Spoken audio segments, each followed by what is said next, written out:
President Tinubu gets pat on the back for his economic policies. It's all about Nigerian people. It's all about youth. It's all about making sure our women are involved and empowered. Federal government pledges more palliatives to reduce impact of fuel subsidy removal. Every hardship that Nigerians are facing today will be turned around within the shortest possible time. Nigeria Hydrological Services Agency says water release from Cameroon's Lagdo Dam is under control as Nigeria is closely monitoring the development. Those rivers in Cameroon dancing the Lagdo Dam that are releasing water into the Benue River channel have been causing a lot of flood. And on Good Morning Nigeria today, we shall discuss how to further boost Nigeria's external reserves.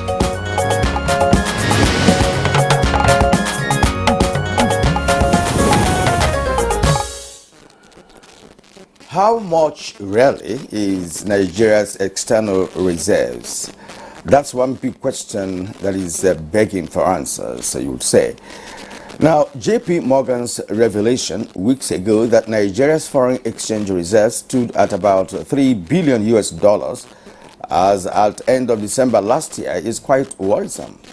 A very big question you had earlier asked, Kirian. Now, according to the American financial services firm, that's JP Morgan, a combination of foreign exchange forwards, securities lending, currency swaps, and outstanding contracts has weakened Nigeria's net external reserves to an all-time low of $3.7 billion as at the end of 2022. Although data from the Central Bank of Nigeria, CBN, had shown that Nigeria's external reserves stood at $33.88 billion as at August 10, 2023, down from $37.8 billion as at the end of last year. JP Morgan says the country's net forex reserves are significantly lower than previously estimated. Well, Kieran, that's the way it is. JP Morgan says its own. The Nigerian Central Bank, of course, is also putting out its figures. Now, the Economic Intelligence Unit, which is an arm of the Economist magazine of London, has also reported that more than 40% of foreign reserves held by the Central Bank of Nigeria in early August are encumbered assets, according to it. That the CBN's audited financial statement of 2022 had also said that. Now, the report was published in the early part of this month and is the CBN's first since 2015. Now, using the equivalent amount of securities in its foreign exchange reserves as collateral, as of end of 2022, the CBN had borrowed $7.5 that's $7.5 billion as a matter of fact, from overseas banks and owed more than $7 billion as a counterparty in foreign exchange forwards. That's according to the EIU report. Now, the Economic Intelligence or Economist Intelligence Unit indicates that Nigeria's foreign exchange reserves officially reported as equivalent to 7.8 months of imports are an important cushion against external payments risks. Now, based on imports for the first quarter of 2023, the actual stock of foreign reserves is equivalent, according to the paper, to just about 4.5 months of imports. Indeed, Kingsley, and all these tally with the JP Morgan's position, where it showed that huge portions of Nigeria's foreign exchange reserves were dangerously encumbered. Specifically, in arriving at its figures, JP Morgan broke down Nigeria's purported reserves of stock to include FX, that's forwards, $6.84 billion, securities lending, $5.5 billion, and currency swaps, $21.3 billion, and estimated currency swaps by backing out FX forwards and outstanding OTC figures, balances from the overall aggregate published in the accounts. Perhaps, Kingsley, when we who's to against all these will be broken down. Absolutely, so that our viewers have a better understanding of what's going on. Now, so Nigeria's, technical, it's quite technical, but also concerning. Exactly. Bearing in mind our place in the global financial system. Now, Nigeria's foreign exchange market rate, of course, remains fragmented in a sense since the adjustment of the US dollar and the Nigerian naira at the investors and exporters window some weeks ago. Interbank forex liquidity has not significantly improved as was previously anticipated, and many say this is due in part to the reintroduction of de facto controls limiting local trades as well as loose monetary policy conditions. How can we boost Nigeria's external reserve? These and more questions shall be finding answers to, as a matter of fact, on Good Morning Nigeria today, as we focus on ways and means of boosting Nigeria's external reserves as it affects the general economy of this big nation. I am Kirian Umayo. Thank you for joining us this morning, and of course, my colleague Kingsley is just around. Kirian, quite a pleasure to be with you again on Good Morning Nigeria. We are live on the network service of the Nigerian Television Authority, broadcasting from our Abuja headquarters studios. In the course of the program, we'll take the highlights of the news, and there are some developments as well on the African continent. We also have business as well as newspaper review. And Jibuno has the morning news right now. And yes, good morning, Kingsley and Kirian. Good morning, Nigeria. Here's the news.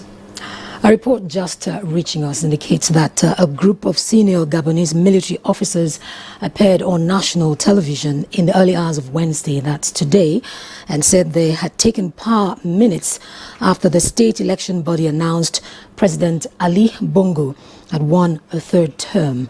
The officers said they represented all security and defense forces in the Central African nation. They said the election results were cancelled, all borders closed until further notice, and state institutions dissolved. Loud sounds of gunfire could be heard in the capital, Libreville. Well, President Bola Ahmed Tinubu is still receiving commendations for his policy decisions on the country's economy so far. An economist and revered entrepreneur in the banking sector, Tony Elumelu, who visited President Tinubu at the State House, acknowledges that the Nigerian leader has taken decisions in the interest of the country. He implores Nigerians to be patient with the president to see the benefits yet to come out of the decisions.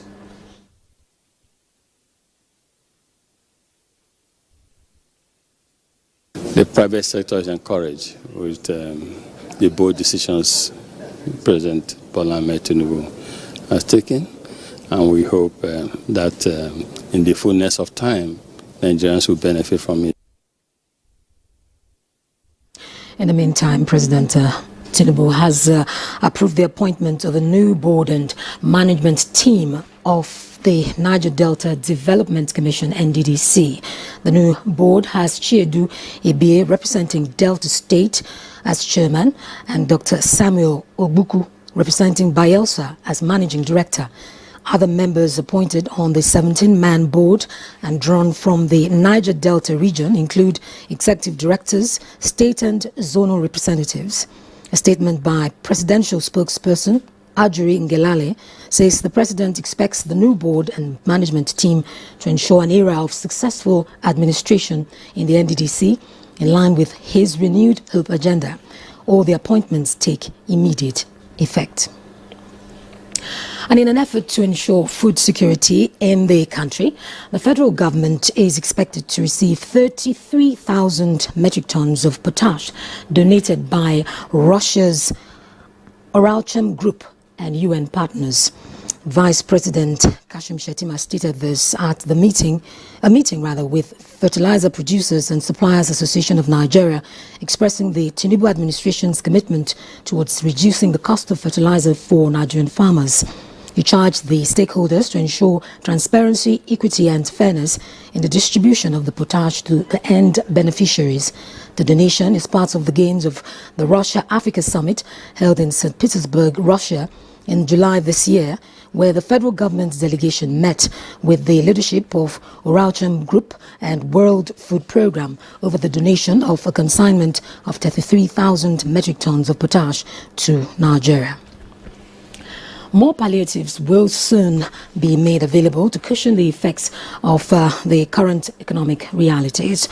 Minister of Information and National Orientation, Mohammed Idris Malagi, gave the assurance while receiving the Niger State Governor, Mohammed Umar Bago.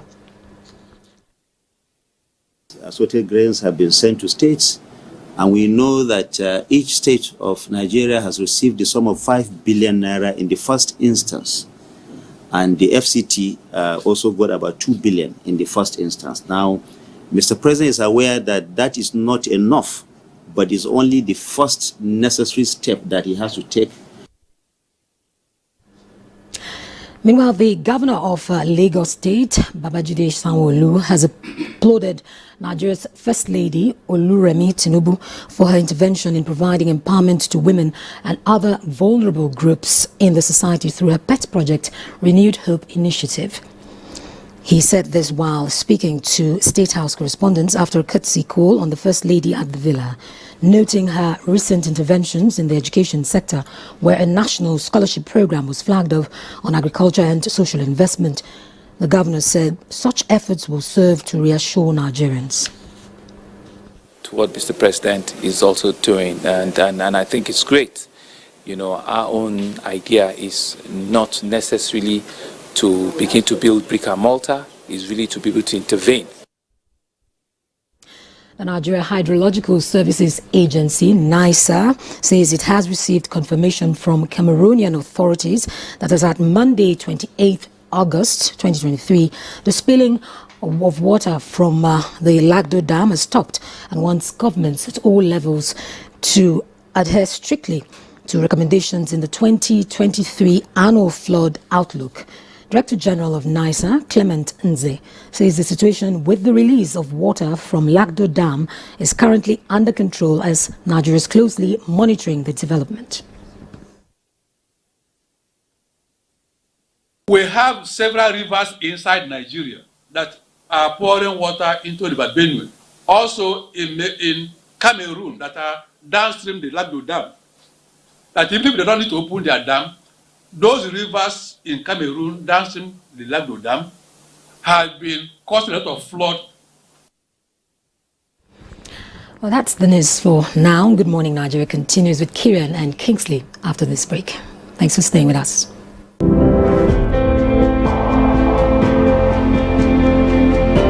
Our commitment is to promote the greatest good for the greatest number of our people. On principle, we shall never falter. We will get out of this turbulence.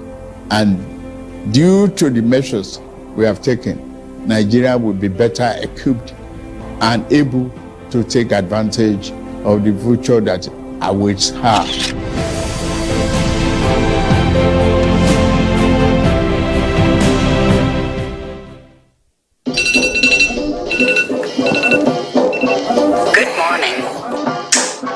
My life is a whole lot easier now, even when I'm working from home. I still get everything done. Workout track. And faster too. Guys, I'll make my decision and get back to you. I take my meetings uninterrupted. Video call Catherine. Calling Catherine. Check in with Bay. No cracks. Go, go, go! Behind you, behind you! And when it's time to bond with my friends across the globe, I connect seamlessly, all thanks to my Airtel router. Delivery is here. Thank you. Be like me. Stay connected always with the Airtel home broadband. Who are you talking to? It's nothing. You're talking to me? No. Airtel, a reason to imagine. We are Inter-Party Advisory Council, IPAC. We are political parties. We are the pathway to political power. IPAC, in line with its core mandate, is carrying out a peer review mechanism for elected political office holders. Performance of the President of Nigeria, state governors, state and National Assembly members will be assessed comparatively. This will trigger healthy competition amongst our elected politicians to deliver dividends of democracy like good roads, good healthcare delivery system, good schools, full employment, security, and so on. This prestigious program will soon be shown live on television stations across Nigeria. IPAC, deepening and consolidating democracy.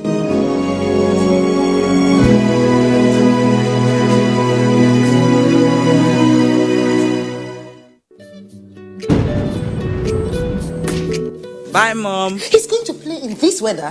Why did you let him go? He might fall ill. And if he doesn't go out for practice, how will he win more trophies? To protect our family from illness-causing germs during the rainy season, we use Dettol soap every day. Dettol with Germ Defense gives you protection. Raining season brings a lot of germs, and Dettol soap's Germ Defense protects you from up to 100 illness-causing germs. Dettol soap is endorsed by the Nigerian Medical Association. Be Dettol Show.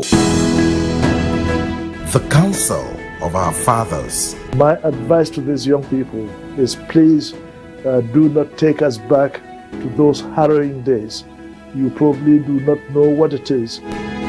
Nigerian youths, let's build our nation together.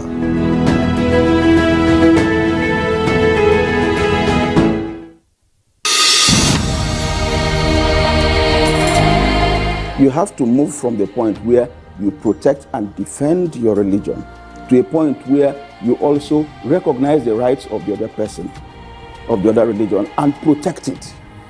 So if I am protecting my own territory and my own people and trying to emphasize their rights and protect their rights, I should also be thinking about how to protect the rights of the others.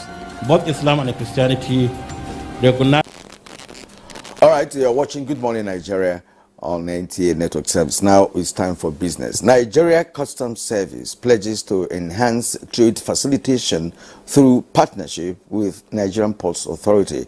These are two key agencies concerned with trade facilitation. Now let's join Kunle Adeye for details of that and more on business news. The Acting Comptroller General of Customs, Adewale Adeniyi, has expressed commitment to enhance the output of designated export processing terminals in Nigeria.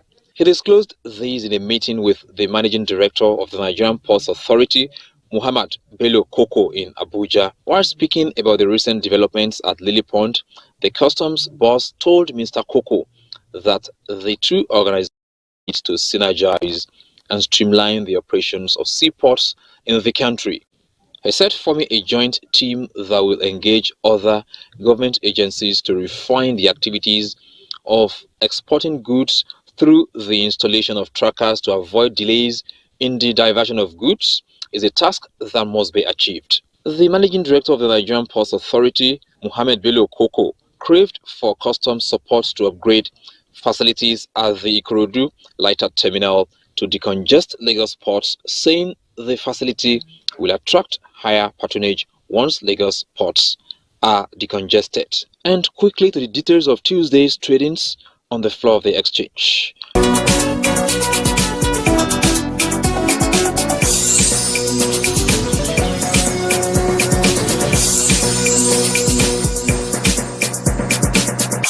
With business news, I'm Kunle Adeye. Thank you very much, Kunle, for the business news package on Good Morning Nigeria. Up next, Newspaper Review.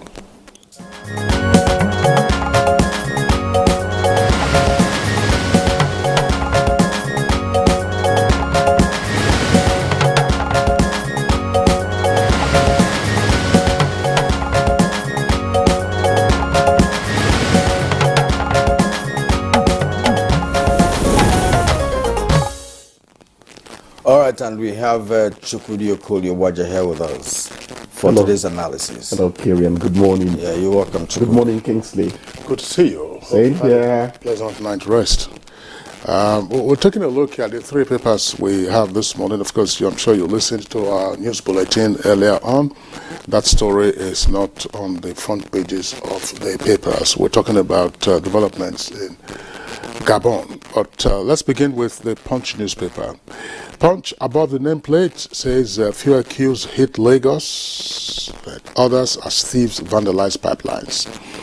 Federal government lost 1.9 trillion naira to oil theft in July. That's according to a report. Niger, Algeria demands 6-month transition from junta. That's on page 10. Cameroon dam opening. That's the kicker. 700 billion naira CBN farmers loan under threat in flooded states. 2 riders flood in 204 Niger communities. 17 displaced, panic in Benue and Adamawa. Federal government faults Cameroon's release of Lagdo Dam's water without prior notice. And then the photographs on the front page there show the introduction of new CNG buses by the state transport system in Yola. And the deputy governor, of course, there is at the wheels. Of course, I hope she wasn't moving it unless she has a license to drive a bus. NNPP divided over Tinubu and Atiku, and factions suspend Kwankwaso and others. Civil defense raids Gombe nightclubs, arrests 46. Product taxes rise to 1.36 trillion naira in 6 months.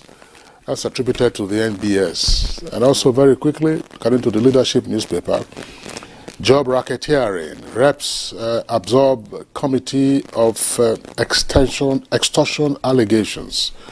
Reps absorb committee of extortion allegations. Diabetes. Federal government to jerk sugar sweetened beverages tax to 20%. So that's a sugar tax going up by 20%. Now, confusion, suspension and expulsion rock NNPP, Kwankwaso BOT chair, others asked. Bitter tales about exploitation of children as maids persist. Bitter tales about exploitation of children as maids persist. Banks borrow 12 trillion naira from CBN in 8 months. And governorship polls intrigue as PDP and APC name Wike in campaign teams. That's on page 12. Carry on. All right. Now, let's go to the Nation newspaper. Above the name flag, governors lead APC battles in Imo, Kogi, and Bayelsa. That's on page 3. Expect heavy rains in Jigawa, Yobe, Brunei, 26 others. NIMET alert is on page 4. Court stops probing of Kano anti-graft chair. 825.8 million naira compensation for 4.2 kilometer Abuja Airport runway. All that on page 28 and page 2 of the Nation. CJN earns more than VP, Senate President, says the Revenue Mobilization Allocation and Fiscal Commission, RAMFAC. Stock market hits highest level. Investors' return rises to 8.3 trillion naira. That's on page 3. Why I won't beg federal government to release me, says Kano. You get all the gist on page 4. Subsidy cut, that's the lead story on the Nation newspaper. Subsidy cut windfall. Government says 1.83 trillion naira in 2 months. With 3 riders, savings to be used for projects. No more borrowing. Elumelu says government's bold decisions in Nigeria's interest. Okay. Of course, Lagos Expressway ready next month on page 2. NPP's BOT suspends Kwankwaso as on page 4. Obuku is chair of new NDDC board. Chukwudi. Thank you, Kirian. Yes, you just said why I won't beg federal government to release me. That's kind of talking. And he's entitled to his freedom of speech and all that. But let me say that for me, the process of negotiation has started. I'm always there for what is going to make everybody move towards nationhood. You understand? The seat at home that was stopped is a very big leap. Let's just leave it there, my brother. Okay? Then a few accused hit Lagos. Others are still vandalized pipelines. And again, you say, what is the nature of our surveillance of these pipelines? Should we keep on saying the same things, on and on? We have to be very vigilant over things that are really the jugular, of the economy. You can't overdo it. In fact, you do it on and on and on, Okay. Then 700 billion naira CBN farmers loan under threat in flooded states. It's not just homes that are threatened. Again, agriculture is going to suffer. And that means that we who consume the produce are going to find ourselves in a hard place. But maybe what's trending is the wind of course blowing across this region. You heard overnight, the papers don't have it. Just as Kingsley noted, it arrived late, or it didn't come at all by the time they, how do you say it in the newspaper? Go to bed? Went to bed. By the time they went to bed. That's it. Thank you. Kingsley, when we come here and we criticize some of our colleagues in the newsroom, some people might think we are assuming too much. Do you know it was a lady from Nasarawa Polytechnic who was on IT at a station where I worked that taught me kicker and rider? I told her, the one up. No, I didn't. He said, cannot be the one up there in the column. The one up there is kicker, the one under is called rider. That's right. So when we say these things, people should not think we're trying to sound too knowing. Nobody's above error. We keep on learning, So Gabon has joined the queue, so to speak. And we are getting more and more uneasy. Because when a slight wind becomes a gale, those who are weather conscious should begin to shield themselves. It is not a good thing. An ill wind is blowing, is not going to blow anybody any good. Yes, you could say that the Omar Bongo dynasty, for crying out loud, has lasted for too long. You could almost liken it to the Yedama, the Luvio. That's the man who was in Ivory Coast, the old one. That's what they called him till he died and all that. So these are long dynasties, so to speak. But the question I ask gentlemen is military rule the solution? You are saying that Ali Bongo's election, third term, it was going to be, if they had allowed it, it was fraudulent. The opposition says it was fraudulent. And remember, these men in khaki, it was a military general in this country that said coups are not done till we find out that the public sentiment would favor an insurrection, a coup by the army. Soldiers don't go to get to the State House till they find out that public opinion is not going to be heavily against them. So we're in a kind of quagmire. I don't know what your take is on this, gentlemen. It is a problem. An ill wind is blowing through this region, and I don't like it at all. Exactly. I don't. Exactly. That's not the best for us. But when you create an ill wind, it blows. The thing is in creation. Well, these things build up over time, and people forget history so fast. Remember Emperor Bokassa of Central African Republic? He reigned. Remember the Idi Amin?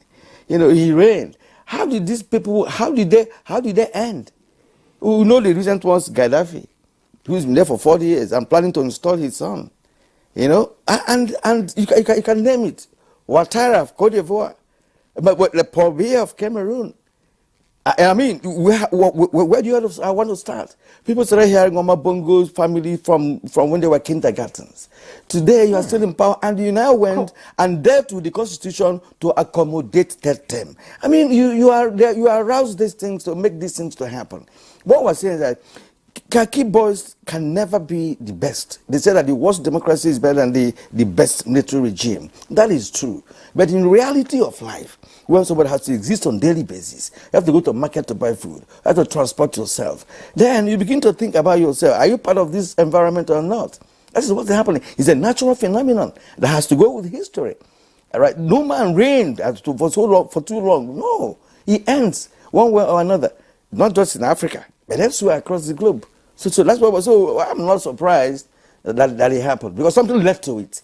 If there was no undue extension of tenure in the place, I'm not sure the military guards would have struck. Kingsley, you don't want to know the amount of debate Kyrian and I engage at home. We don't want to bring it here. What I keep telling him is, fine, you might have a point. Sit tight rulers should expect some kind of comeuppance. But is military rule the solution? Well, very pertinent question. And gentlemen, you both have also raised useful points. It's just for us to take a walk back, say, 25 years ago in our country. Where were we in 1998? At this time in 1998, Nigeria was in the grip of an anti-military rule sentiment. All Nigerians wanted was, look, let's have democracy.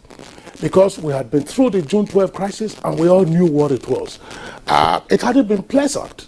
I mean, most of us, we have all been professionals at that material time, and we saw what happened. I've referenced here on the program the abuse and misuse of Decree Number 2, Decree Number 4, the closure of media organizations, that's the abridgment of fundamental rights.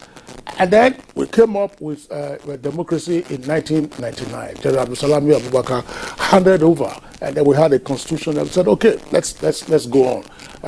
And so here we are, 24 years. Beautiful thing that Nigeria has been able to sustain its democracy up to this level. And Nigeria was also instrumental, we must say this, former President Obasanjo and all others, transforming OAU to AU. Now the AU has his job cut out for it. Because it's still dealing with the Niger crisis, and then here we are, Gabon is already on the plate. So how do you spread yourself to handle all of this? And one issue that had come up in recent times had been the abuse of term limits by incumbents. And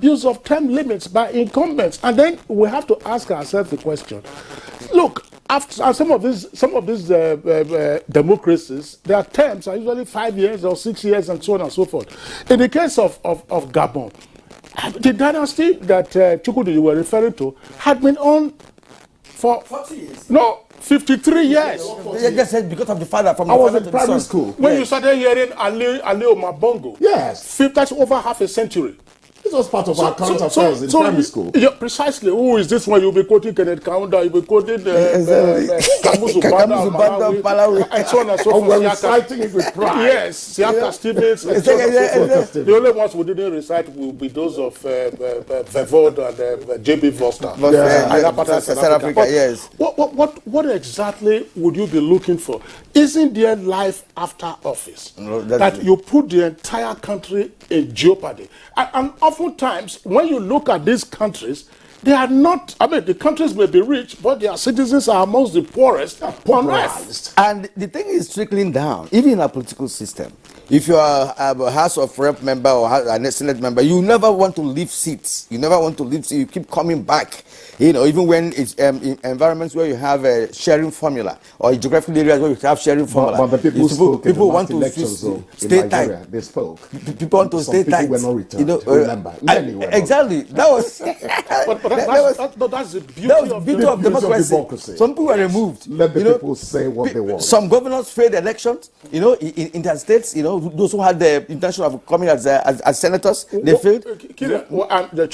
I think that ultimately, I mean, democracy has to be guided and guarded. Yes, guided and guarded. Yes, that's the political actors themselves and the citizens. They must recognize what are the ends of democracy. Don't take your citizens for granted. Do not. Yeah. Because amongst the citizens are all kinds of stakeholders. And unfortunately, we have seen some rebellious stakeholders Guinea-Conakry. Well, of course. Burkina Faso, Mali, Niger, of course, partly in Chad. Now you have seen it in Gabon. Then Sudan is boiling as well. Sudan is boiling. And it don't tell you. Man is trying to change the constitution so that they can rule. So what is important is a recognition of the fact. Look, let's face it. Nobody wants to live in times of uncertainty, which is what military rule brings. Let me recall what Dame Bekov, remember, we have to go. Of blessed memory said when he was governor, that perhaps the colonial masters left us too early, that we were unable to master the techniques, the techniques of but what has been the result? But for 20 years, you don't have water to drink, and you were saying he was drastic. He was saying the obvious. Kyrian, I'm not going to submit myself to political servitude. Let's call it a day. Let's call it a day today on this. But we just hope very quickly that the AU will step into this, and then you just have to revise all of this rollback of democracy is very unhealthy. Exactly. But by the way, I'm sorry, I know that we're out of time. Let the producer, let me just mention this. When in 1990 Namibia became independent, they had a long struggle, and Sam Nujoma was the first elected president of that country. Namibia's constitution was hailed as the finest on the African continent. I covered that period. And 2-term limits were set. Unfortunately, fortunately and unfortunately, because there was popular demand to say, as the father of the nation, get a third term. So the constitution was amended. And then Sam Nujoma got a third term. Sam Nujoma is still alive today, no longer in office, but you have that third term limit that was granted him. But Namibia has had a very stable democracy. Exactly. Like Tanzania. Exactly. So, gentlemen, let's just end it here. Yes. And, I appreciate Chukwudi Okoli-Buaja I appreciate you guys more. You make it lively. For storming the studio and, of course, doing an analysis of what papers are saying. So thank you for being with us up to this moment. Don't go away, because we'll take a short break now. And when we come back, we'll continue with the conversation, which is on boosting the foreign reserves of this great nation. Stay with us. We must all join hands to work hard so that we build a country for our grandchildren.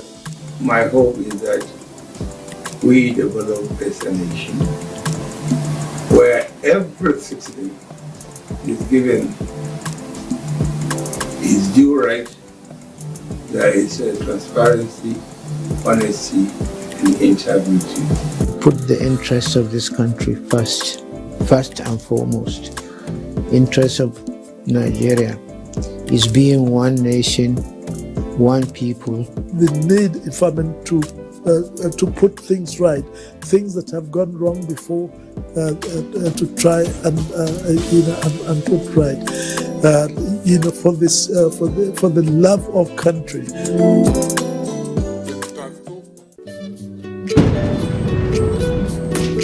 Bye, Mom. He's going to play in this weather. Why did you let him go? He might fall ill. And if he doesn't go out for practice, how will he win more trophies? To protect our family from illness-causing germs during the rainy season, we use Dettol soap every day. Dettol with Germ Defense gives you protection. Raining season brings a lot of germs, and Dettol soap's Germ Defense protects you from up to 100 illness-causing germs. Dettol soap is endorsed by the Nigerian Medical Association. Be Dettol Show.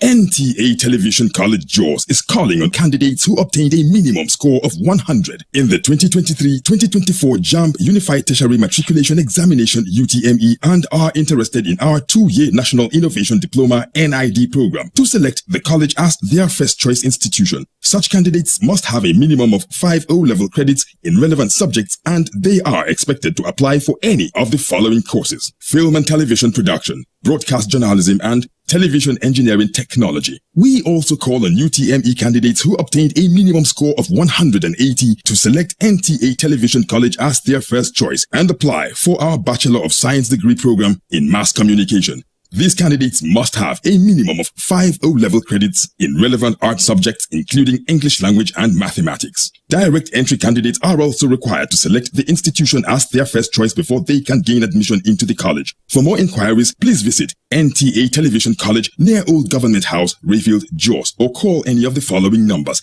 0806-980-9807 and 0803-079-5335. You can also visit our website at ntatvc.edu.ng. Registrar. You're watching Good Morning Nigeria live on the network service of the Nigerian Television Authority. Now, as a prompt for our conversation, which is on boosting Nigeria's external reserves, let's take this background up put together by our correspondent, Abdul Salam Jibril.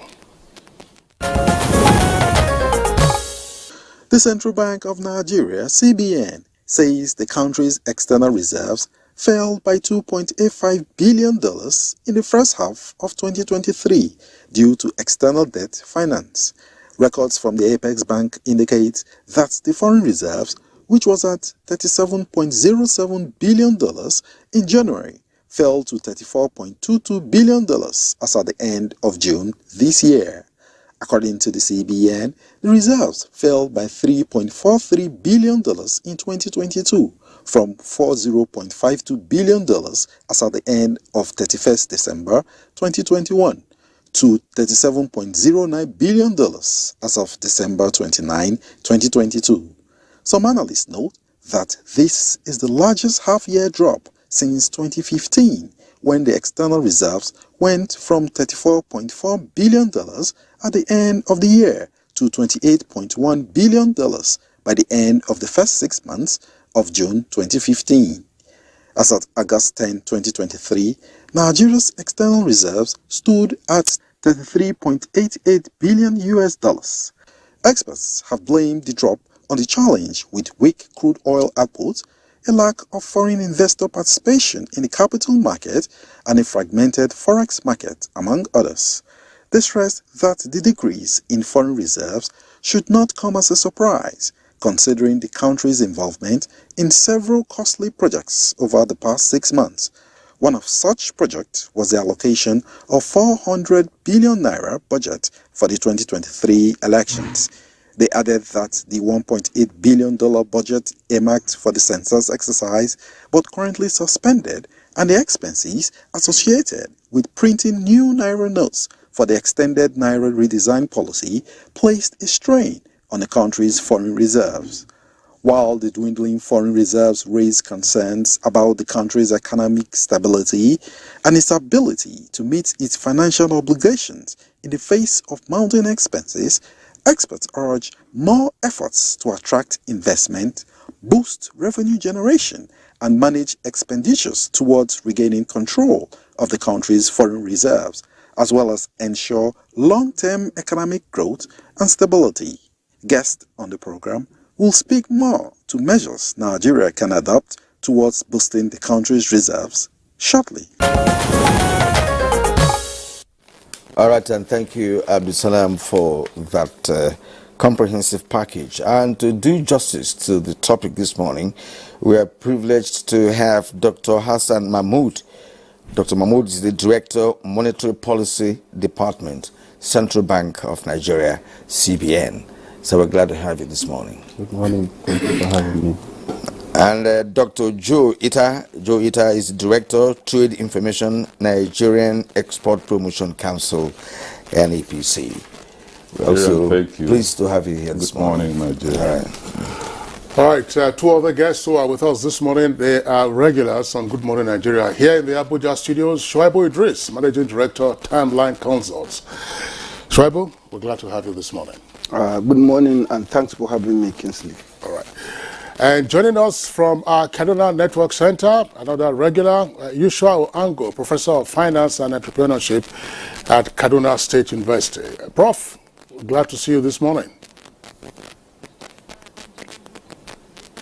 Good morning, Kingsley. Good morning, Nigerians. All right. Yeah. You're welcome. Well, let's begin with the Central Bank of Nigeria, because we've had conflicting figures in terms of what is the current Nigeria's foreign reserve at the moment. Of course, you know about the JP Morgan's revelation some time ago, placing Nigeria on a certain figure with respect to our foreign reserves. But CBN came up with something entirely different. So let's begin with that, you know, for us to know the status that we are at present. Now, for us to now form a conversation surrounding the efforts to boost the nation's foreign reserve? Thank you very much and good morning once again. I think I responded to the JP Morgan numbers in some of the media channels. And the explanation we gave was one. It was looking at issues out of context. It was crystallizing things that have not really happened. And I mentioned that reserve is a flow, it's not a stock. It's something that changes on daily basis or over a particular time period. And there are encumbrances, there are liabilities to reserve. That is why you keep a reserve, so that you can spend and do other things. Some of them are forwards, some of them are swaps, some of them are engagements that are coming up in 365 days. And you have your plan. You have a structure of how you get your inflows. You have a structure of how you're going to offset those liabilities when they are due. For someone to come and do a calculation that today this is your reserves, but however, if your liabilities in the next 3 years, next 7 years, crystallize today, this is your balance, and now say that is your balance as far as it's concerned, that is misleading. Because individual, all of us here, we have account balances, and we have loans, we have commitments, we have school fees. It's like somebody said that, okay, you have 10 million, but today, in September next year, your child is going to school, so you need 7 million. In another month, you need to buy a car because your car is this, so you need to, offset the loans that you have on your existing car. It's 3 million. So as far as it's concerned, as today you don't have a couple. You say, no, I have salaries that are coming in. I have channels to other loans. If I want to, I can restructure my loan. I have this inflow that will come in. I have these people that will support me. So even from my calculation, I only have 15 million by the end of that period. So that is how I'm not an accountant, but that's how, those things are structured. So for Nigerians, for ordinary Nigerians like me, yes, to have a better understanding of this explanation, yes, the word reserve, yes, reserve, is it necessarily a spendable fund or a fund reserved for a rainy day? Or do you have rainy days all the time? From January to December, shouldn't we have a reserve that could last for like 1 year plus before you begin to spend it on emergencies and the encumbrances you mentioned? Well, reserve in this context is like a current account.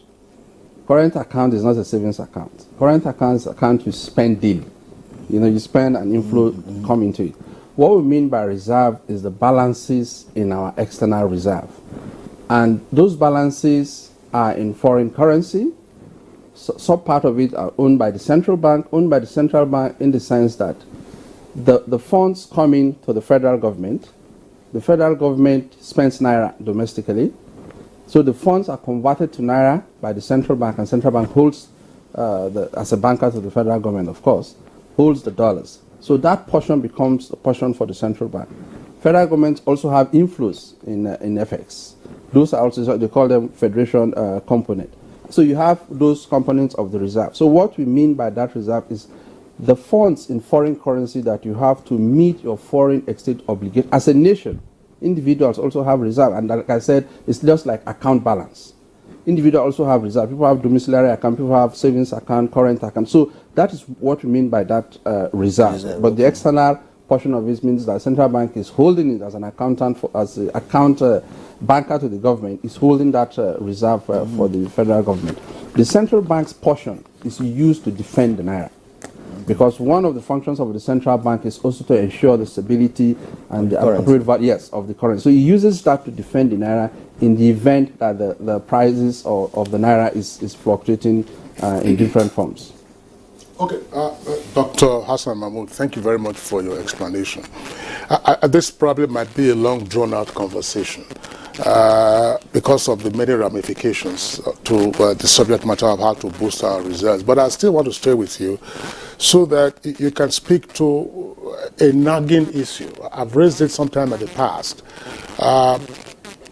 Why is there, in Nigeria's case, excessive focus on our foreign reserves? Nigeria is not the only country that imports. In fact, all countries around the world have imports. That's why you have your trade balance and trade issues and so on and so forth. But every time, Nigeria, we keep referring to our foreign reserves and saying, how many months of imports can this sustain? Years ago, you would say, oh, only 2 months, then everybody will be running up and down. Hey, 3 months, everybody will be running up and down. But is there something that we probably do not have a clear understanding of that? Everyone keeps targeting the foreign reserves. It goes up, and then before you know it, they hit at it, and it goes down again. Are we under some, I don't want to say attack, but why is there that excessive focus on Nigeria's balances in terms of its external reserves? I think I will say that we are just a highly vulnerable, small open economy, in the sense that we are highly import dependent. And the import dependency is not largely tied to productivity or production. We are highly import dependent on, thank God the Export Promotion Council is here. We are tied to importing almost everything. So the stress on the reserve is more a function of the demand. There are other countries that have higher proportion of reserve. Countries that have 1 trillion reserve, and they don't even use it. But we are so dependent on importation. Everything we do is imported. And because of that, you have that pressure. And those that are imported, they are not having sources of inflow of FX. And that is the dilemma of it. So you depend on import, but you don't have inflows of FX. You don't import with Naira. You import with foreign currency. So if you don't have the inflows of those currencies, and you depend on the government or the central bank as the only source, and the sources of inflows of that government and the central bank is limited, you cannot meet up with your demand. That excess demand, that is what is driving, even the depreciation and everything we're seeing in the market, that is what is driving that trend. So the initial point of call should be, how do you curtail this demand side phenomenon? How do this demand side factor? Can we build our economy in such a way that we are domestically very independent, resilient to these vulnerabilities and these shocks that are coming? So anything that is happening from those economies that have the currency you are looking for would automatically translate to you, even though it doesn't concern you, will translate to you automatically. So if we can seal that place, and the only way we can seal that place is to strengthen the domestic economy, the productive capacity and the production processes, such that there are adages that keep saying that consume what you produce. At this level, we should do that, because if we don't, and we have, is that if you look at the analysis, even if you say you want to export to earn forex, the market you have between Lagos and Kano is more than the entire West Africa. So if you want to even import to West Africa, you have a bigger market at home. And that market can, take up your demand. So that will drive production. So that excess demand, if we domesticate it, is going to drive supply. And so to enable factories and all that to crop up. Yes, Dr. Hassan Mahmood, brilliant, explanation you have made this morning. And I'm even wondering, why central bank, has not delved into the issue of manufacturing like you did in agriculture and all of that. I had thought that if you had the powers to do such things, that you can engage in production, manufacturing, not just agriculture, that does not have even value chain attached to it and all of that. So perhaps before the end of the show, we must also talk about what could be your engagement with the new hope that we have now, to see whether you can begin to think of engaging in productive activities. And let's bring in Yushao Angu, Professor of Finance and Entrepreneurship. Now, we are talking about production. That's what comes from Central Bank. With respect to our conversation this morning, which is on boosting foreign reserve without commensurate exports to end foreign currency to be able to service our imports. So what do you make of this? How do you dissect what Dr. Mahmood has explained this morning? Thank you very much. We have the expert in the house. At least he is responsible directly in managing this. In my opinion, this issue of foreign reserve, viewers should note that countries that need foreign reserves are developing countries largely, countries that do not have convertible currencies. You know, countries with convertible currencies, even if they maintain reserves, you know, they don't have to talk about it. So in a way, countries like ours are somehow caged, you know, and are always looking at this issue of reserves in whatever we are doing. And also, perhaps we need to also emphasize, you know, for the benefit of viewers, that when we're talking about reserves, just like Dr. Mahmoud explained, it is encompassing assets that are held, you know, in various forms, you know, in treasury bills, in other investable funds, in gold reserves, in SDRs, that are held, you know, by the central bank, which is the monetary authority here, and maybe perhaps sometimes on behalf of the federal government. But people should also note, you know, there are also a lot of foreign currency that comes in and goes out, you know, into the country that are, you know, held by private entities, which are probably not part of that reserve. But in the end, they have influence in the value of the currency. The whole essence of the reserve, sincerely, as you have pointed out, is to ensure, you know, stability, you know, some reasonable stability of the Nigerian currency vis-a-vis other currencies globally.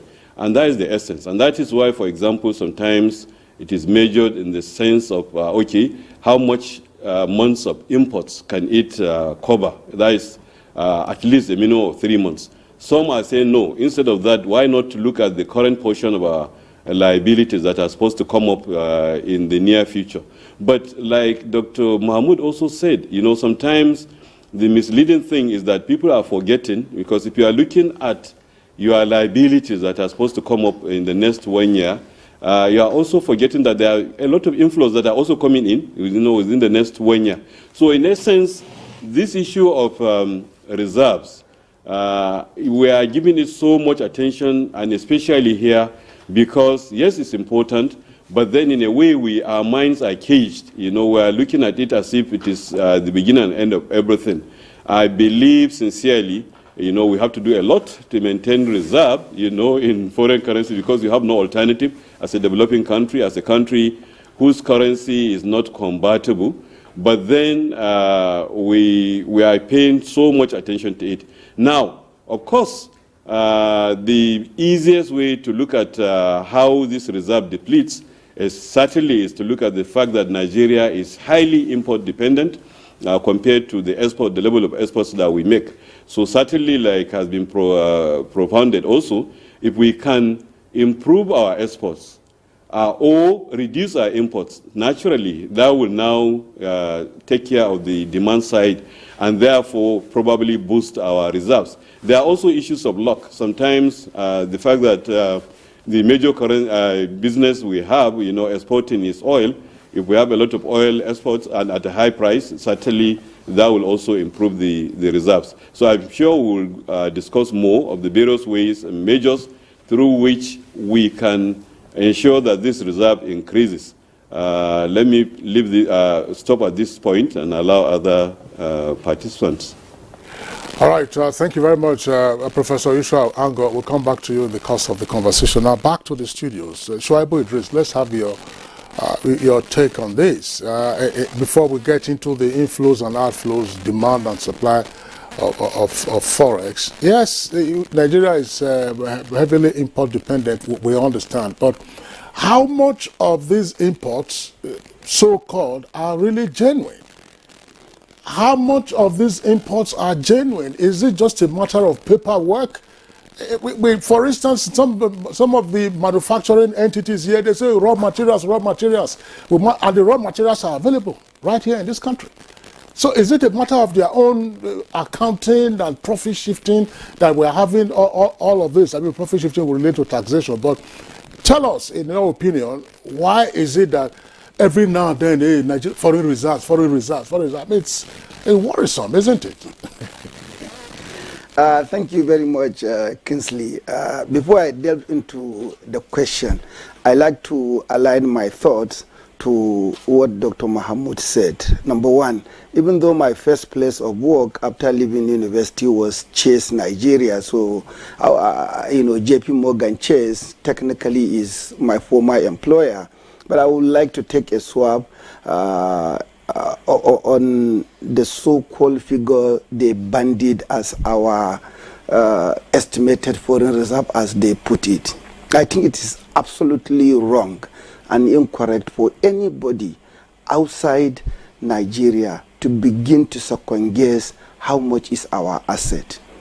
Believe you me sincerely, if you were to put a gun on the head of the governor of Central Bank at a particular point in time, whoever is the governor may only give you an estimate of our reserves, because the actual value of the reserves needs to be properly interrogated. Dr. Mahmoud, you can controvert me, but I know I'm speaking fact. Number one, part of our reserves are held in gold, and the value of the gold changes per minute, in fact per second. Number two, part of our reserves are held in yuan. How can JP Morgan know the current account balances of the Federal Republic of Nigeria, say in the People's Republic of China's Reserve Bank, or the value of the gold in the vault of Central Bank? You sit down in the US and you bandy a figure with a view to ruining our country. I think that was a most mischievous statement to come from JP Morgan, despite the patronage of Nigeria giving JP Morgan Chase some businesses. I've known, like I said, JP Morgan from 1987 when I started work as a banker, and I've known when the government of Nigeria did give them a lot of businesses to do export reconciliation of certain foreign accounts, to issue promissory notes in dollars. I would have thought, even if they had those figures, they shouldn't have been figures for public consumption. Reserves of a country is our financial security. Can we really go out to beat our chest and say this is our armed forces capacity, or this is our political capacity, or this is our social capacity? We must tactfully get out of the realm of bringing out these figures as this is our foreign reserves. I don't see any reason why such figures should be shared publicly and with recklessness. I know there is need for transparency. I know there is need for accountability. However, certain figures must not be shared with just anybody. There are people that need those figures for the purposes for which they are occupying a certain position. And even when they move out of that position, those figures should not be shared with them. And I think Central Bank, and indeed the Federal Republic of Nigeria, and in particular Mr. President, should cause a change in this direction. Foreign reserves of our nation should not, must not, and never just be bandied almost on a weekly basis or on a daily basis. I think it is wrong. Fast forward your question. Sometimes, I try as much as I can to limit what one gets out. But believe you me sincerely, Kingsley, fellow Nigerians and fellow discussants, the nation, this country has been consistently being raped, and raped by no other personalities than us and a few foreigners doing business in Nigeria. What do I mean? Those purportedly importing raw materials, I use the word purportedly with all sense of humility and sense of responsibility. Quite a number of the imports are inflated. You see people importing raw materials, maybe a kilogram or a ton of a certain raw materials is supposed to be priced as, say, $100. What the importers may be putting in their invoices would have been $120 or $110, despite the fact that they are expected to get volume discount. So the country is losing. A majority of these importers, believe you me sincerely, they open LCs in favor of their foreign countries, foreign companies. So, for example, a Nigerian company, I don't want to mention name, but a Nigerian company that is, say, originally from UK, they have a world-class purchasing office in Singapore.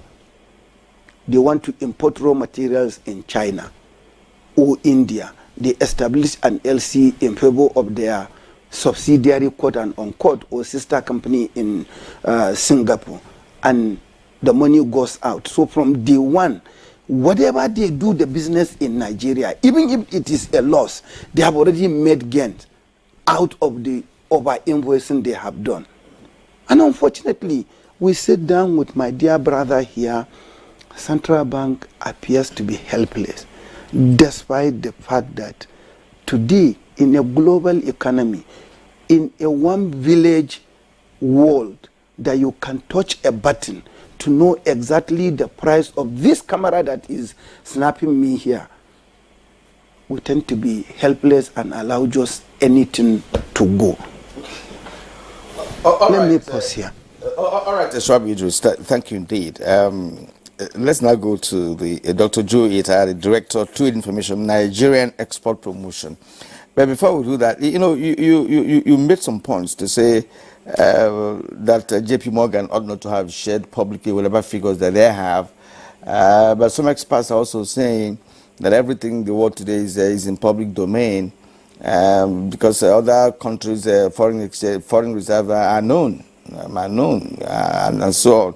But again, if professionally speaking, they shouldn't do that. Why do that? Especially when they are giving us figures that we cannot reconcile with what the Apex Bank in Nigeria has. But for you, all the speakers made mention of the fact that we are import dependent. And we are relying on agencies such as yours to ensure that Nigeria balances its trade in terms of what we export. Let's have an idea of what you think is the volume of export that Nigerians make on a daily basis, if you wish to do that. You know, I ask this question because we have had, you know, issues with export in Nigeria. At some point during the Obasanjo administration, is it yam or cassava was rejected at one China airport or somewhere, or port of entry. And we also had history of rejection of some of Nigerian products as well in recent times. So let's have a view of what it is like to say, look, Nigeria is still an export nation. Thank you so much, Kieran. And boosting Nigeria's external reserve, as has been said by other discussants, cannot be in the positive. I agree. Without some form of reasonable exports being made.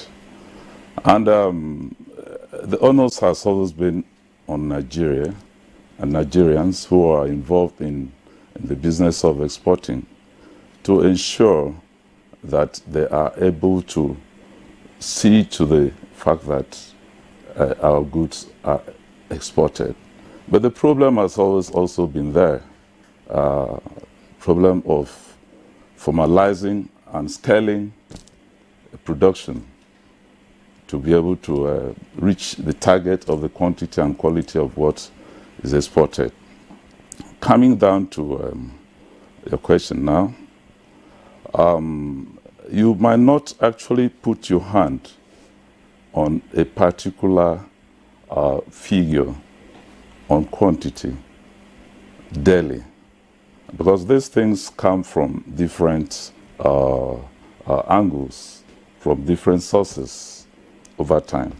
But I can tell you for sure that, for instance, if I put it to quarterly, to half-yearly, and yearly, that some form of real exportation is going on with a lot of products starting from urea, fertilizer, sesame, cashew, and we can also take it down to exactly those who are involved in it in terms of the companies who are doing very well. We believe that they can do better if we need our reserves to be maintained in positive.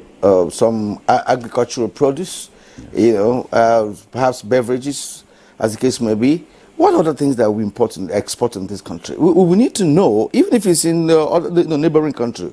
We know that, for instance, Inasun Motors and other local automobile companies in Nigeria are exporting to other countries in Africa. At least to say, look, automobile engineering, that Nigeria is exporting it for now. Within African,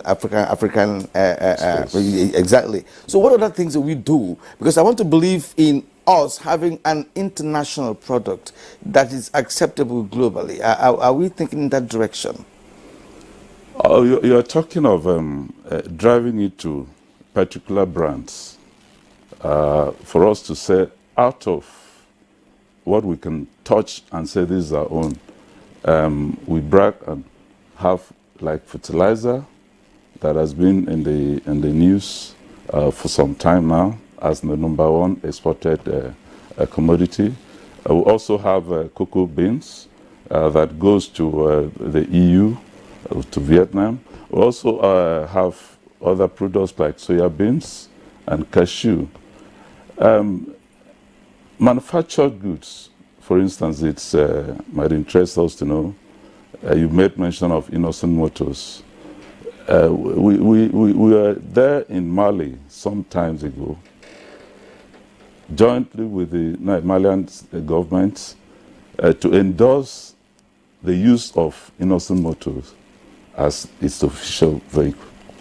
And it became a thing of pride to us because this is what we call proudly Nigerian. But it was never enough because the Innocent right here, suffice it to say, is not even able to supply enough, talk less of exporting in the real sense of it to satisfy like Mali. In branding and coming out with just one product that we can truly call our own, there are so many things that are involved.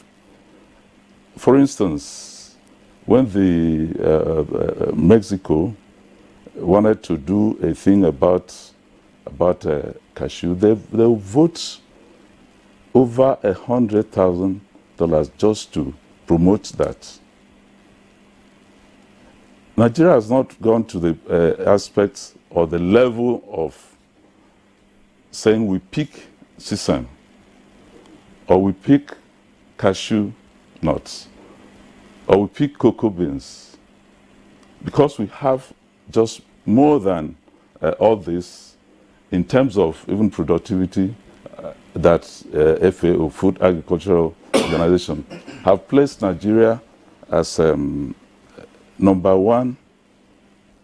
in most of these commodities in terms of just production, but not in terms of how you add value to it to be able to send it out.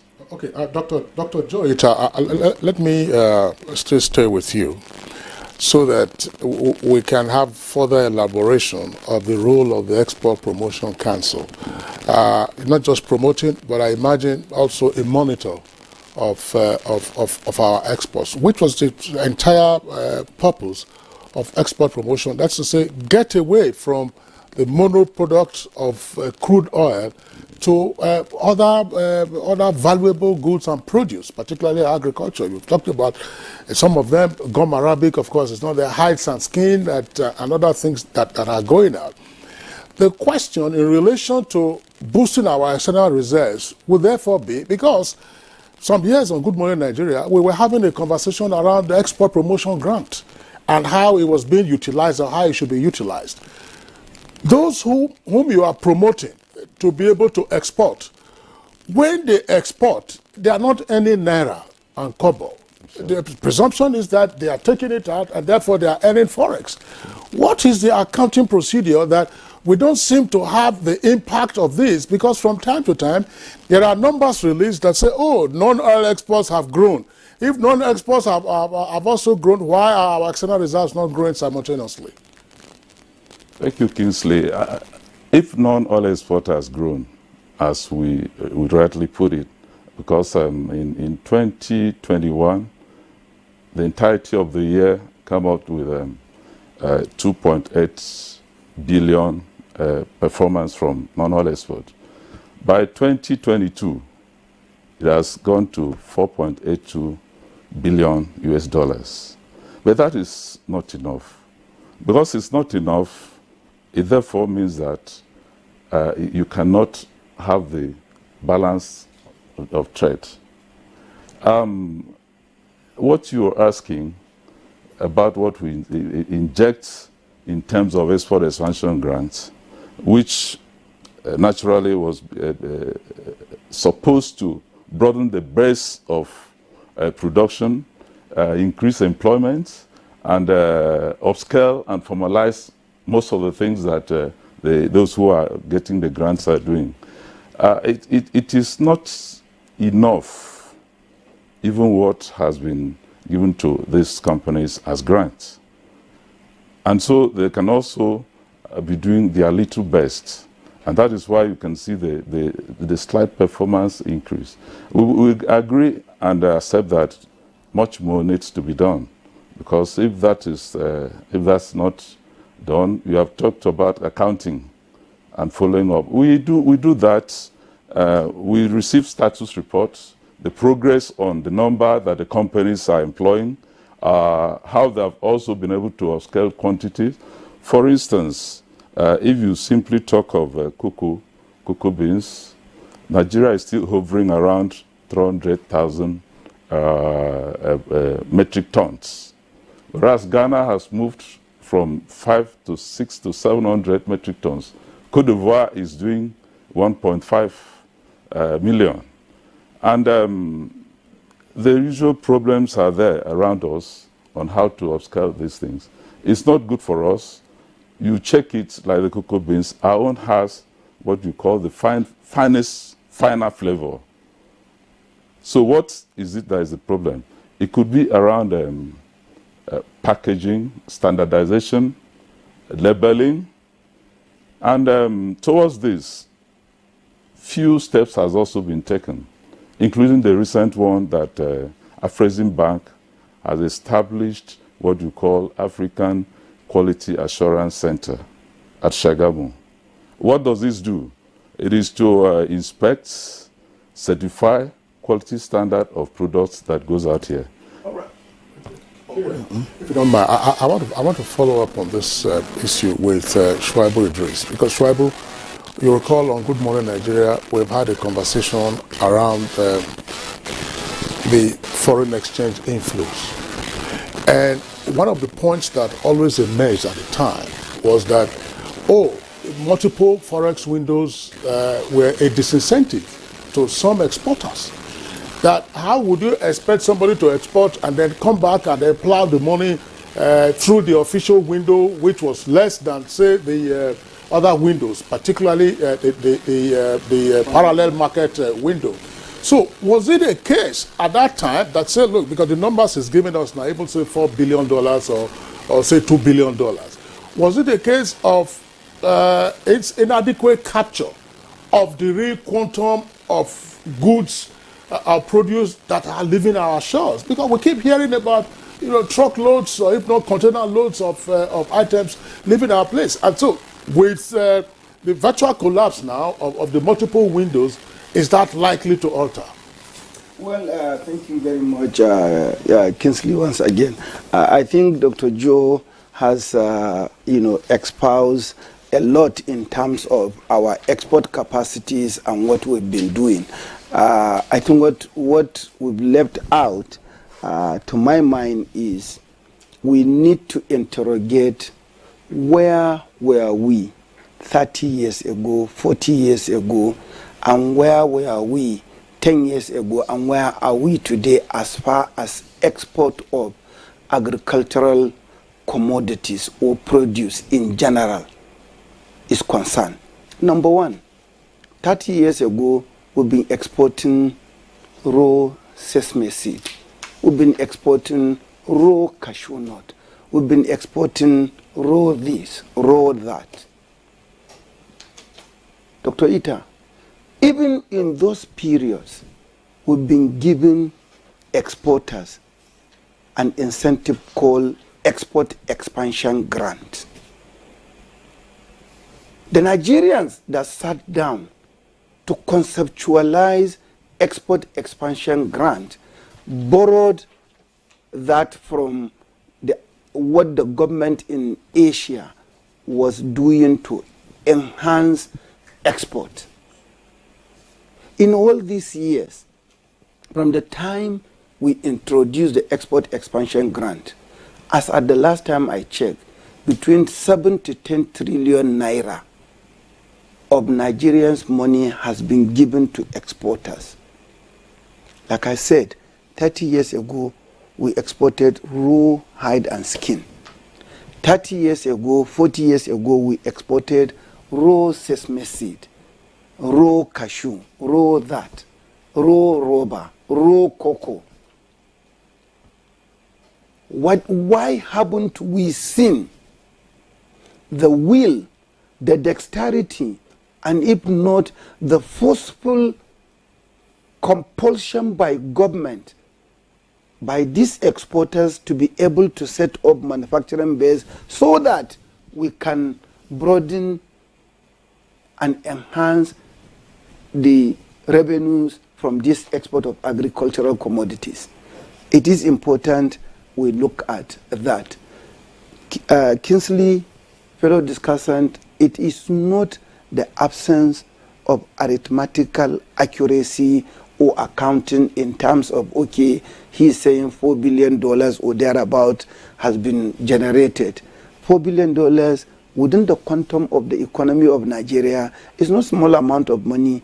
But then, when you look at a country that sells, and on the average, CBN sells on the average every month $1 billion to various exporters. So if we make $3-4 billion from agricultural export, is just about 2-3 months of our export, our actual, demand for foreign currency. So it's still not so much, and we can do even much more.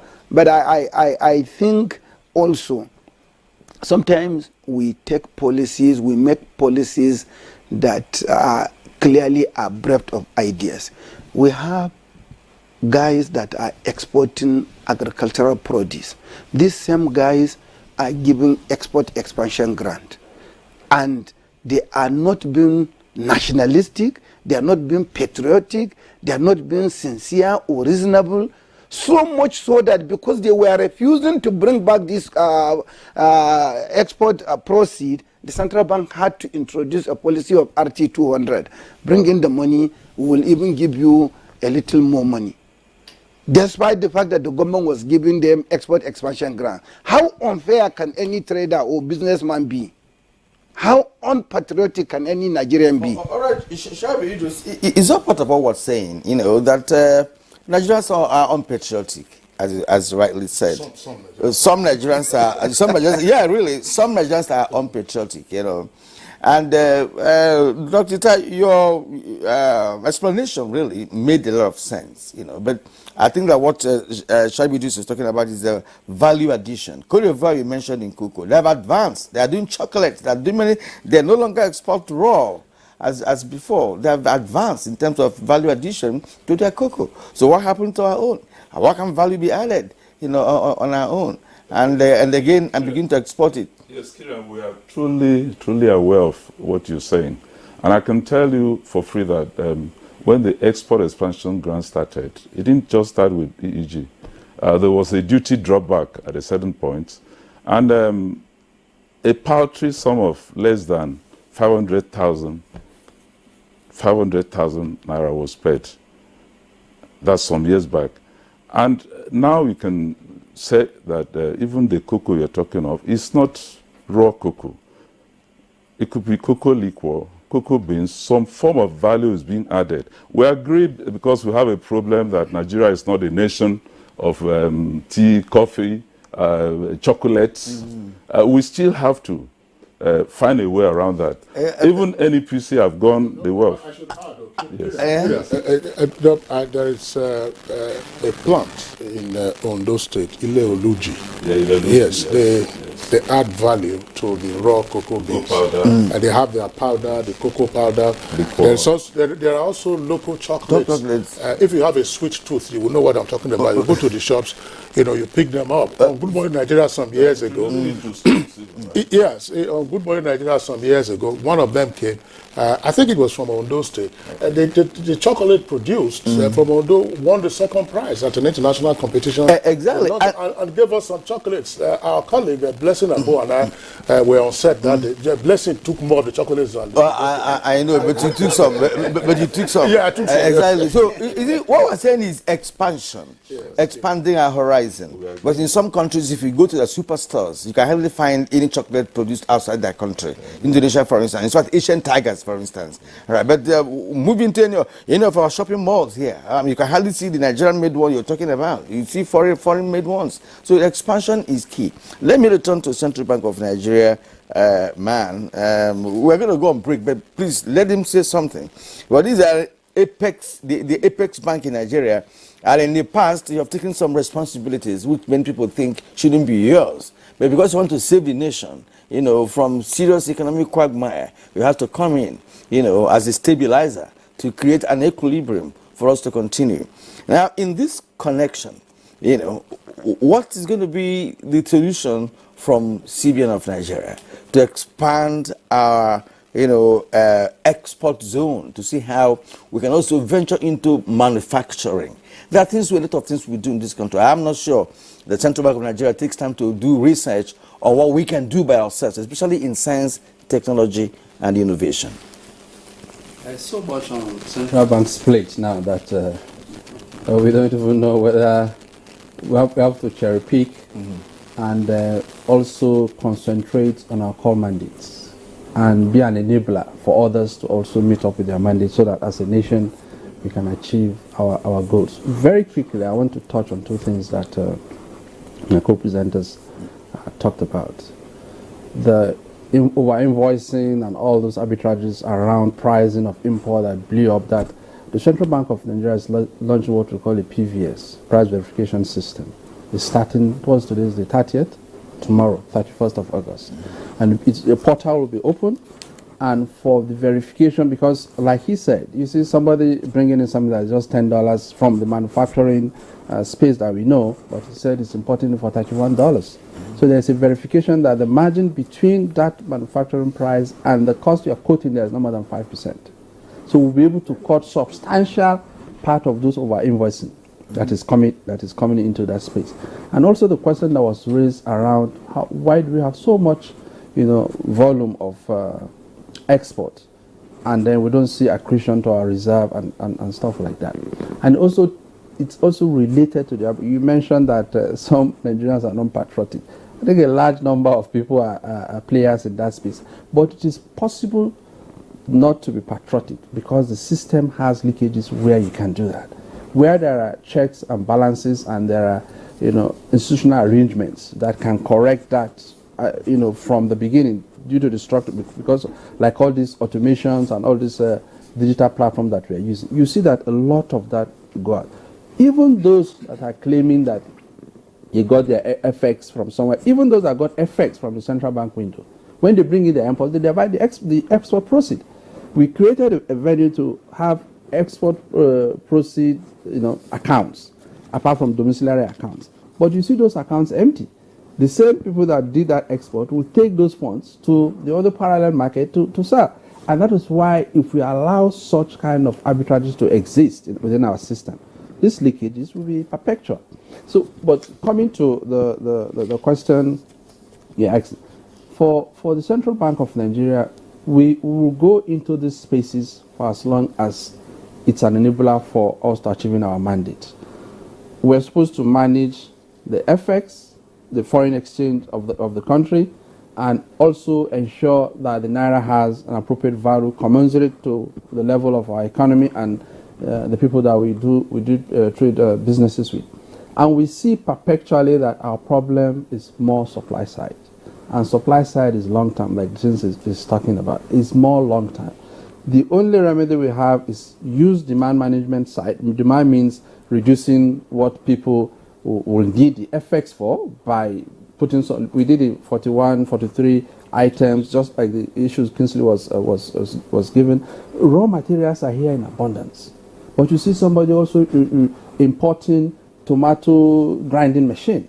We have a lot of engineers, even in universities here, that can produce those. And like I said, we have a huge market for that domestically. I'm happy you know that, yes, that in the universities they can produce they grinding machines. Now, can Central Bank of Nigeria facilitate the local production of such item you mentioned in great numbers, to solve Nigeria's tomato grinding problem? Is it a possibility to say, look, we are focusing on this item, that this item must be made in Nigeria and must be produced at the is it possible? We're doing that substantially. We're doing that even beyond our territory.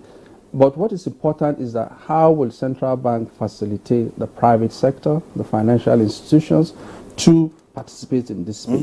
Because they have the expertise. We don't have the expertise. Exactly. We are just to be facilitators. We've created a lot of funding vehicles, BOI, other development financial institutions, bank of microfinance banks and all that. We created loads of funding, even for export stimulation. We have funding for that, for PPP, for value addition in the manufacturing subsector. One issue that the doctor raised was the fact that you measure the strength and productivity of a country by the complexity of its products. Complexity means how have you transformed this carpet? Now you transform it to become a paper. You just like you use leaf and turn leaf to a sheet of paper for printing this. So your advancement and growth is tied to the complexity of your product. So while we use all these years, like Idris said, to be doing cocoa beans, and now we got to just powder and stuff like that, countries use their domestic resources, transform it to such a level that you are highly competitive. When you go now, we eat chocolate everywhere you go. Say Belgium chocolate. If it's wristwatch, or say Swiss watch. It's because they perfected the process. So we have these raw materials. We can perfect how that value addition, such that when I had in this NTA too, where somebody came and made an analysis that the returns on cocoa beans compared to chocolate is 21 times. I don't know how accurate that number, but the value you get in terms of your gains by selling cocoa beans and also selling chocolate is 21 times folds. So the addition, accretion to your own economy and to yourself in terms of your productivity is in putting value addition to this. And the value addition process also creates employment and also advancements in your economy. All right, Dr. Hassan Mahmoud and indeed our other esteemed guests, thank you very much. You're watching Good Morning Nigeria on NTA's network service. We'll take a short break now. When we return, we'll continue with our conversation.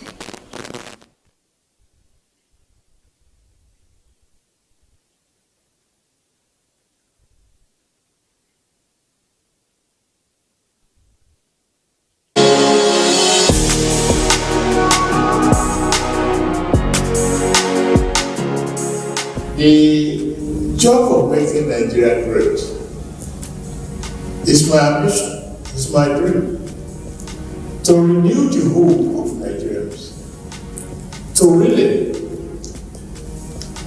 bring about changes that will promote unity, equity, stability, and prosperity for this country.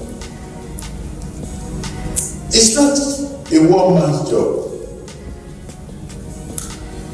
It's a job of all of us.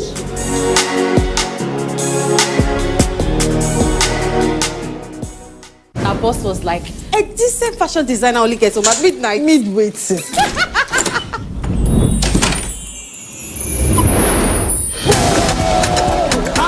Man like Osimhen, Papa just the chop Italian league like Oha. These are real housewives of Abuja. Those women are fire. What does OJ say again? A relationship with money is Alhamdulillah. go stay wearing uniform, you want to treat people anyhow.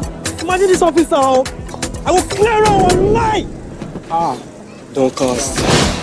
Bruh, come on there. Face no matter.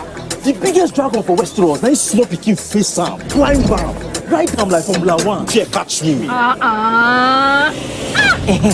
He found the gold and asked her for just shaking me a piece of the pie, and she killed him for it. Obini, fair women, no. No one tells a story like we do. Showmax, Africa's original streaming service. The counsel of our fathers. I will urge and advise our younger generation to use talent and brain to sort out problems, not arms. Nigerian youths, let's build our nation together.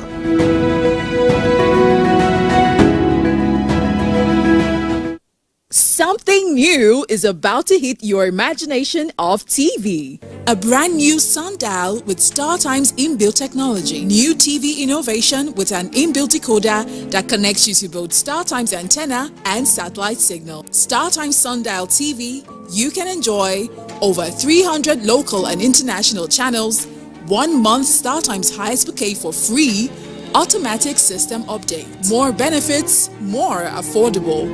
StarTimes Sundial TV is available in all StarTimes branches and dealers countrywide. StarTimes Inside, entertainment inbuilt. Nigeria means unity. Nigeria means freedom to me. Nigeria means greatness to me. Nigeria is indivisible. There is nothing you can do. We all have to savage it together and learn to love each other. We are indivisible. As a mother and a leader, I will always preach for peace and unity in this country.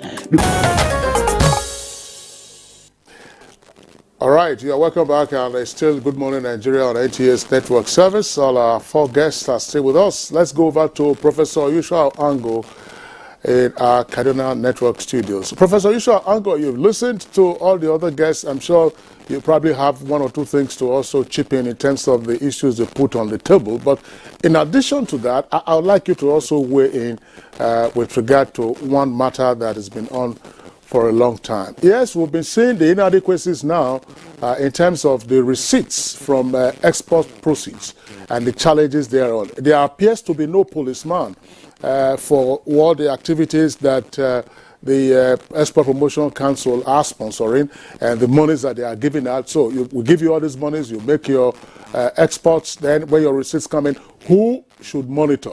And therefore, who should be the police, as it were? That's one leg. But there's also a very crucial one. When it suits us, we say diaspora remittances have now run into billions of dollars. Why is it that these billions of dollars don't make an impact on our reserves? Well, thank you very much. Let me first of all comment on the various contributions by fellow discussants. One of the major issues which I highlighted briefly, but I think it was expanded further, is the issue of the fact that this country is being raped, like Shuaibu put it. Based on the various discussions, I can say that we are being raped by importers who are inflating prices or by invoicing. We are also now being raped equally by exporters who are not remitting, who are not bringing back despite all the various, if you like, programs that have been there, to assist, to encourage exporters also to repatriate. Now, this country, if you remember, we have been talking about this for long. I remember, I think it was President Ibrahim Babangida then, that said he could not understand, I can't put it exactly the way he put it, but he couldn't understand the resilience of the Nigerian economy, because despite all the hackings, despite all the rapes, the economy still continued. So basically, what I'm saying is that in all we do in this country, some sense of patriotism is required. We need to find ways in which we ensure that people do not take advantage of various, if you like, assistance, of government in various ways, to circumvent, and retain what they have. So, coming to your last question, the reason, of course, is anything foreign reserve is monies like we have defined earlier, and investments and assets that are held on behalf of Nigeria by the monetary authority, which is the Central Bank of Nigeria. It might be its own money directly, like was explained by Dr. Hassan Mahmoud. That is, for example, when they sell foreign currency, they convert and give naira to Nigerian government and then hold some of the foreign currency. It might also be, for example, royalties and petroleum profit taxes and things like that that are coming on behalf of government. It might be even also issues that are excess crude account, things like that are in excess over and above what has been budgeted. All of these are government-owned. So like I said much earlier, anything that is brought by the private sector, is not counted. But it has a way of influencing, of course, the value of the naira, and then, of course, assisting the economy. So any money that comes in that is held by me or you in foreign currency or by anybody in foreign offshore is not considered as part of the foreign reserve because it's not owned by the sovereign, the sovereign authority in Nigeria. But all of that has a way of contributing, to the overall economic development of the country. Yes, certainly, we're happy that the remittances are increasing in terms of diaspora remittances. But there is one thing that is clear. People here, unfortunately, are always trying to see where there are leakages. If there's any leakage, any opportunity, people want to now take advantage of it. And that has been what has been happening, both for importers and for exporters. And I'm happy, based on what Dr. Mahmoud now just said, that the central bank is coming up with this method of monitoring and, price, on monitoring prices internationally. This is coming a bit late, but it's better late than never, and I believe we should use technology, wherever available, to limit these leakages. Even where people are not willing to be, patriotic on their own, we should have systems in place, for goodness sake, to protect our country, protect our economy. We should have system in place that will checkmate anybody that wants to, try to circumvent, the normal rules. This is the country that we allow, for example, some Asians, Chinese people come here. They take a lot of things, they take and export them, illegally, even, not following due process. So those ones, are you expecting them to repatriate? They are taking the things. I mean, minerals are even being exported again, sent out of the country without any records or anything like that. I mean, if a country of 206 million, with the population we have, with the economy we have, and we are boasting we have non-oil export of $4 billion. Yes, I mean, Shaibu stopped short of saying it was too small, and I would say it is small, compared to the population we have, compared to the youth population that we have, compared to the potentials we have. So I also take it, I want to also comment on what Kirian has been talking about, especially whether the Central Bank of Nigeria can promote some of these things. The Central Bank, we have seen in the recent years, has come into agricultural sector, with all the challenges and imperfections. At least they have done so much, they have intervened, and at least we are essentially being able to feed ourselves, because the story would have been different if we are not able to do that. Now, if they can come and find ways through which they can block leakages and support the manufacturing sector, especially the ICT sector, the technology sector, so that we can now, we can also grow substantially in that area. I think that would be good. Any attempt, any assistance from any quarters that will do this would be useful, given our population, given the African Free Trade Agreement, which I think Nigeria and South Africa and probably Egypt are probably going to be the best beneficiaries, depending, of course, how we package ourselves and how we go about it. I think we have a long way to go, and I hope we do that in the next few years. All right. We appreciate your contribution.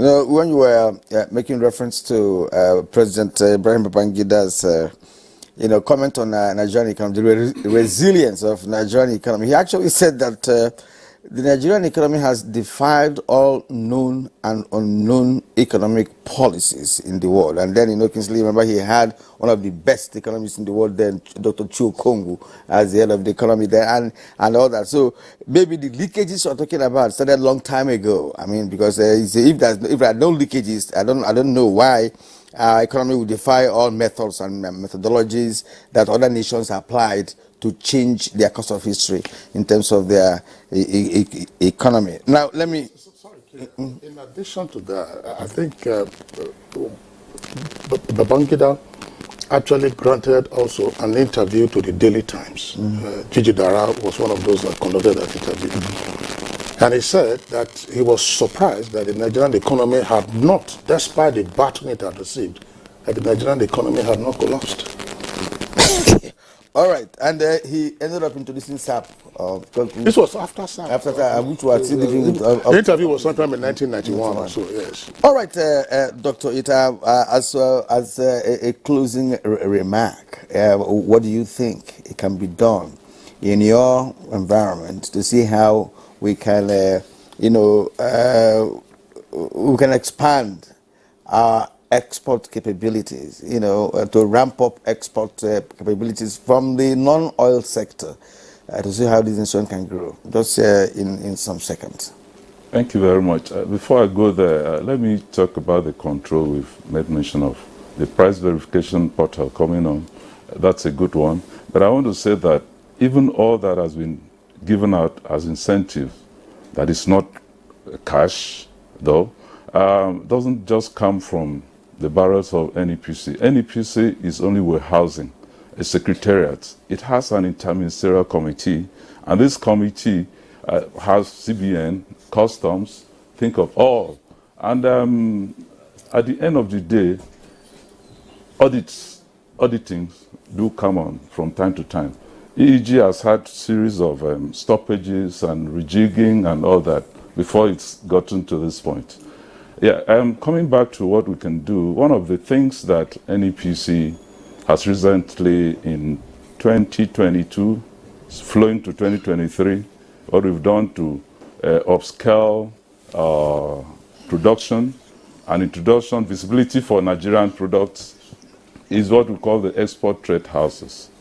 And we've introduced this in 4 locations, hoping to join 2 more in Egypt, in Wuhan, China, in Cairo, also in Lome here.